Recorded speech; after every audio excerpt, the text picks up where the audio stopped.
என்னது water melon swimming ஃபுல்லா? செம்ம ஜாலியா இருக்கும் போ. செம்மையா இருக்கும் போது வெயிலுக்கு சூப்பரா குளு குளுன்னு இருக்கும். அப்பனா நான் போய் அதுக்கு கலர் தண்ணி எடுத்துட்டு வரேன், இருங்க வந்துடுறேன். நான் போய் அந்த கூட எடுத்துட்டு வந்துடுறேன்.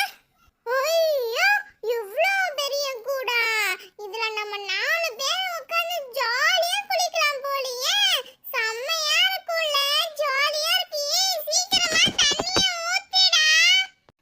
டேய் ஸ்லோவா தண்ணி ஊத்து, கீழலாம் ஊத்திர போற. அப்புறம் நம்ம எப்படி குளிக்கிறது?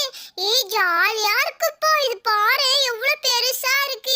ஃபுல்லா ஊத்தியாச்சு. சீக்கிரமா குளிக்கலாம் வாங்க. அப்பதான் ஜாலியா இருக்கும். ரொம்ப நேரம் விளையாடலாம். நல்லா குளு குளுன்னு ஜாலியா இருக்கும். சீக்கிரமா குதிங்க. நான் எப்படி குதிச்சேன் பாத்தீங்களா? சீக்கிரமா நீங்களும் குதிங்க. ஏன் வெளியே இருக்கீங்க? இங்க பாருங்க நான் எப்படி விளையாடுறேன்னு. ஏன் உங்களுக்கு பயமா இருக்கா? பயப்படாதீங்க, நான் எவ்வளவு ஜாலியா விளையாடுறேன். நீங்களும் வாங்க, சீக்கிரமா ஒரு ஆளா குதிங்கப்பா. இப்ப நான் குதிக்க போறேன். செம்ம ஜாலியா இருக்கு, ஜில்லுன்னு இருக்கு.